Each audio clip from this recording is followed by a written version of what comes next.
नमस्कार दोस्तों, मैं सामी चंद्रशेखर उपले आपका अपने सीएनयू वेल क्यू में स्वागत करता हूँ। हम देखेंगे निफ्टी, सेंसेक्स और बैंक निफ्टी का वीकली एनालिसिस, साथ ही एफआईडीआई की पोजीशन। इस महीने की टोटली 54,000 की एफआईडीआई की बाइंग हुई है और एफआई की 13,000 करोड़ की सेलिंग हुई। अगर देखा जाए तो आप प्रीवियस महीनों का जो एफआईडीआई की पोजीशन है उसको अगर कंसिडर करोगे तो आपको पता चलेगा कि इंडिया की इकोनॉमिकल स्ट्रेंथ कितनी है। इंडिया की इकोनॉमी 4 नंबर की इकोनॉमी है। इंडिया के ऊपर कौन है? यूएस है, चाइना है और जर्मनी, उसके बाद इंडिया का नंबर है।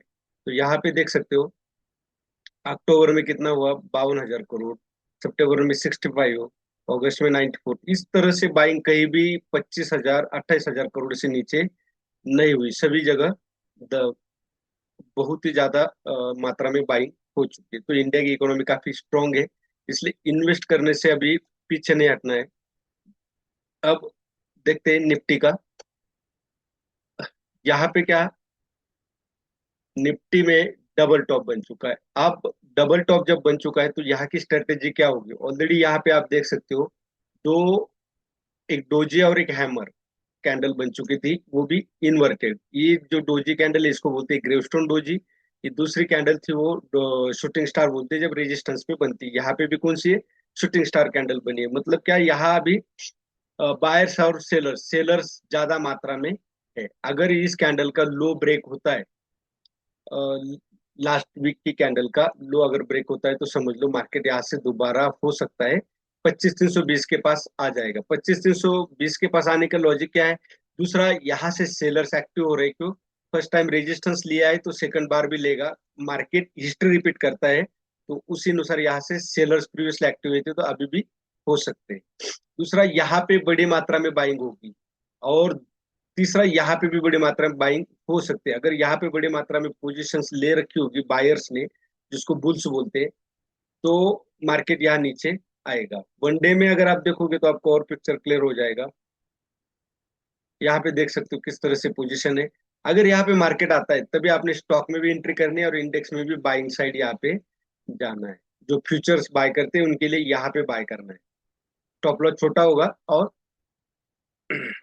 टारगेट बड़ा होगा। सेकंडली, अगर आप यहाँ दे सकते हो ये असेंडिंग ट्रेंड लाइन, इसको मार्केट फॉलो कर रहा है।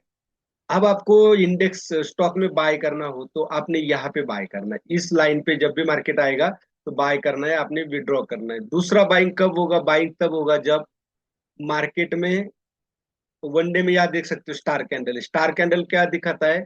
बायर्स और सेलर्स का फोर्स इक्वल है। ये स्टार कैंडल है, बायर्स और सेलर्स का फोर्स इक्वल है। और यहाँ जो बायर्स की कैंडल है इसके नीचे क्लोजिंग दिया है। आज की क्या, प्रीवियस कैंडल के नीचे क्लोजिंग दिया है। इसका मतलब होता है कि अब सेलर जो है बायर से ज्यादा मात्रा में है, सेलर की संख्या ज्यादा है। तो यहां से जब ब्रेकआउट देगा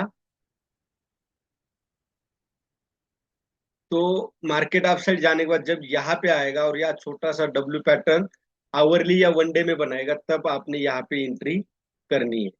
तब तक आपने नहीं करनी है। सेंसेस का अगर आप देखोगे, सेम वीकली चार्ट होता है। यहाँ पे बना है inverse head and shoulder pattern, ये बुलिश पैटर्न होता है।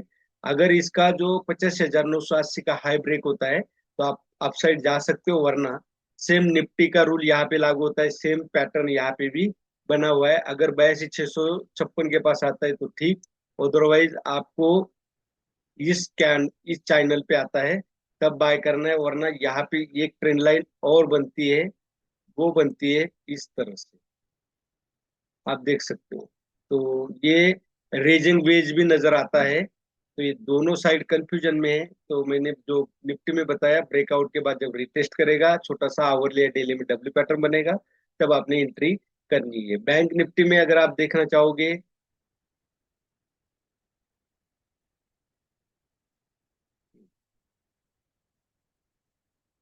यहाँ पे भी शूटिंग स्टार कैंडल बनी है टॉप पे।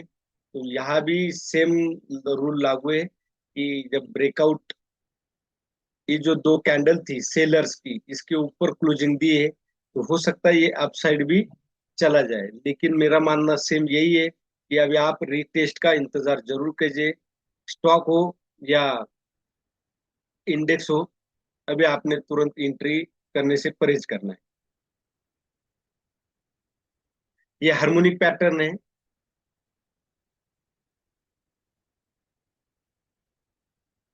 हार्मोनिक पैटर्न है, तो इसका जो टारगेट है वो 61,650 का है। अब आप बोलोगे कि एंट्री कहाँ पे करनी है, तो मेरा मानना ये है कि एंट्री अगर आपको करने की नौबत आई तो आपने यहाँ से बायर्स एक्टिव हुए थे तो 57,180 के आसपास बाय करनी है।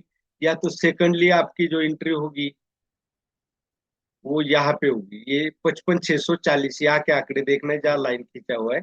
55,640 के आसपास आपने ये लाइन खींचना है। वनडे में अगर आप देखोगे स्टार कैंडल बनी है, इसको हम क्या बोलते हैं, इवनिंग स्टार। सेम यहाँ देख सकते हो, अपसाइड और डाउन साइड दोनों के वीक है। इस कैंडल के अपसाइड डाउन साइड में वीक है, तो इसके नीचे आ चुका है ये। तो आप यहाँ पे ये कह सकता हूँ मैं कि हो सकता है यहाँ तक आ जाए मार्केट 57,230 तक, तो आपने यहाँ पे फ्रेश एंट्री करनी है स्टॉक में भी, क्योंकि इंडेक्स का बहुत बड़ा इफेक्ट होता है मार्केट को अप और डाउन करने में।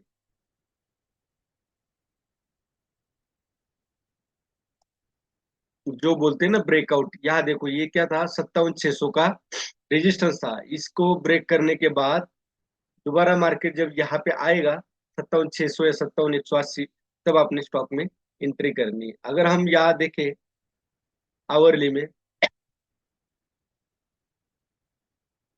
आपको यहाँ पे भी एक सपोर्ट नजर आएगा। और 5 मिनट में देखना चाहिए, सॉरी 15 मिनट में हम देखते हैं।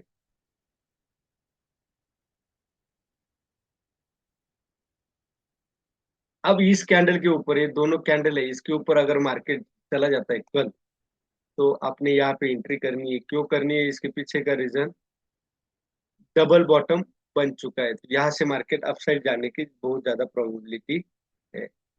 और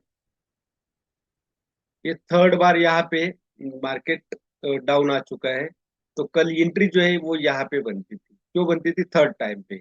अब दिन भर मार्केट अप डाउन करेगा, उस वोलेटिलिटी में, वोलेटिलिटी में आपने एंट्री नहीं करना है। एंट्री तब करनी जब असेंडिंग डिसेंडिंग या सपोर्ट डबल या ट्रिपल बनता है, तब भी आपने एंट्री करनी है। अभी यहाँ डबल बना है, आप इसके ऊपर बाय कर सकते हो और यहाँ पे एक छोटा सा स्टॉप लॉस ले सकते हो। बाकी जगह पे आपने एंट्री नहीं करनी है। आपकी यहाँ पे भी इसके ऊपर एंट्री बनती थी, क्यों बनती थी, यहाँ से बायर्स एक्टिव हुए थे इसलिए बनती थी, और कोई इसके पीछे का लॉजिक नहीं है। ज्यादा मार्केट में लॉजिक लगाने की जरूरत नहीं है। आप सपोर्ट रेजिस्टेंस पे ही ट्रेड कीजिए, तब भी आप सक्सेसफुल ट्रेडर बनोगे। वीडियो अच्छा लगे तो लाइक शेयर और सब्सक्राइब जरूर कीजिए। धन्यवाद। जय हिंद, जय भारत।